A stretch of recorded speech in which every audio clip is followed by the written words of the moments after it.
Dear student, due to coronavirus, school started online classes for your study. So you can subscribe Golden Flower Palia YouTube channel, like and press the bell icon.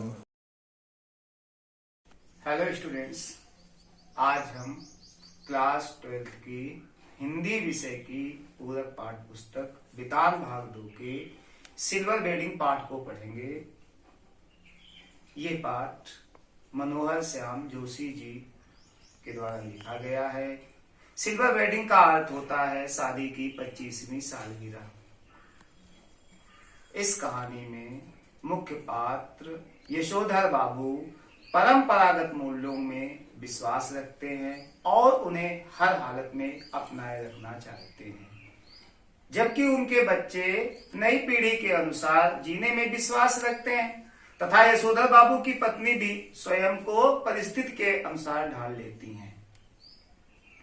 जब section officer Yashodhar Pant ने अपने office का कार्य पूरा किया, अपने office का कार्य निपटाने के बाद उनकी नजर अपने ऑफिस की दीवार घड़ी पर गई तो उस घड़ी में 5:25 हुआ था। फिर उन्होंने अपने हाथ पर बंधी हुई घड़ी की ओर देखा। उनकी घड़ी में 5:30 हो रहे थे। इसके बाद उन्होंने अपने ऑफिस के अधीनस्थ कर्मचारियों की ओर देखा जो उनके लिए 5 बजे के बाद रुके हुए थे, अर्थात उनको भी यशोधर पंत के लिए ही 5 बजे के बाद इतने समय तक रुकना पड़ा।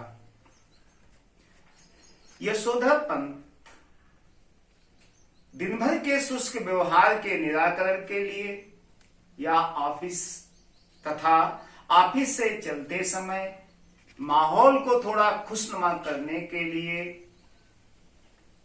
उन्होंने कहा कि आप लोगों की देखा देखी में सेक्शन की घड़ी भी सुस्त हो गई है। अब उन्हीं के ऑफिस में असिस्टेंट ग्रेड में आए एक नए लड़के चड्डा ने उनसे धृष्टता पूर्वक कहा, बड़े बाबू आपकी अपनी चूनदानी का क्या हाल है, वक्त सही देती है?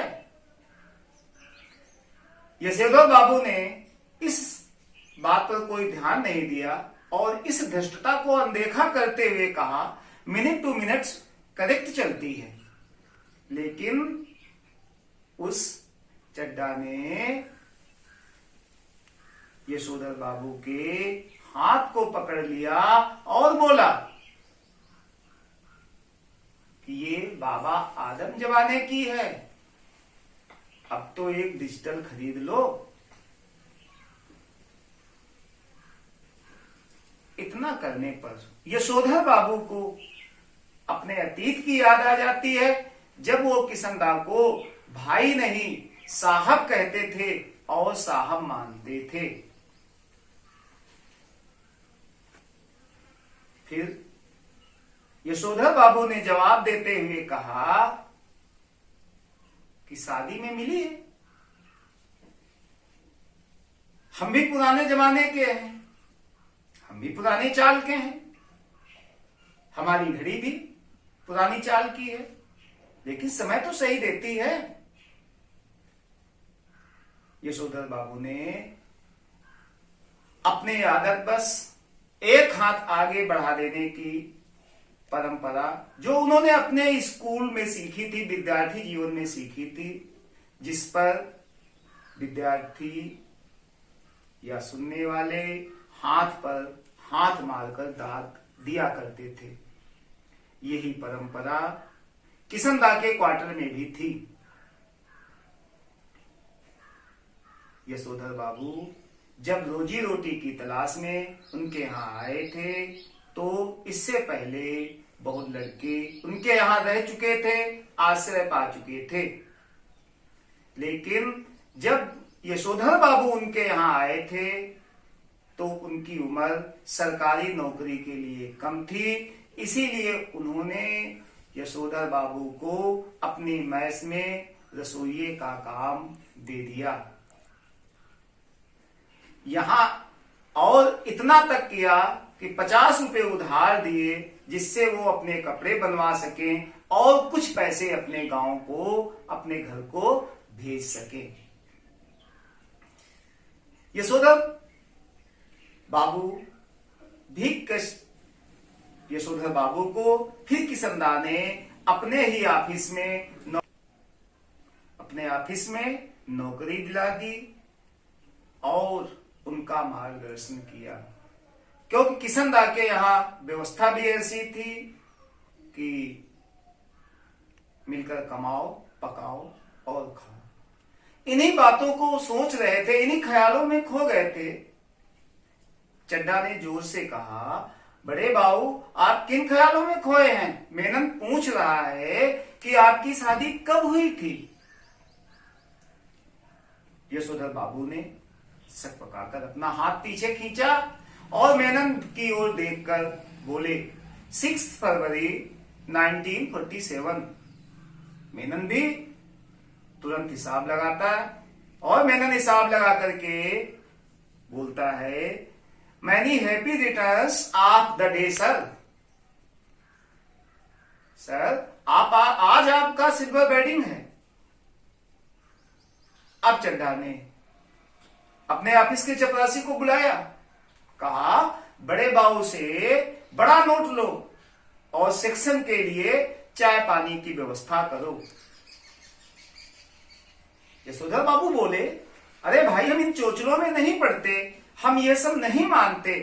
लेकिन उन्होंने 10 रुपए का नोट निकाल कर दिया और कहा, आप लोग चाय पीजिएगा। सबके कहने पर भी यशोधर बाबू वहां नहीं रुकते हैं और ऑफिस से चले आते हैं। पहले यशोधर बाबू अपने ऑफिस साइकिल से आते जाते थे, लेकिन पिछले कुछ दिनों से वो पैदल आने लगे हैं। इसका कारण यह है कि उनके बच्चे आधुनिक युवा हो चले हैं। उन्हें पिता का साइकिल पर सवार होना अच्छा नहीं लगता है, उन्हें अपने पिता का साइकिल चलाना अच्छा नहीं लगता है।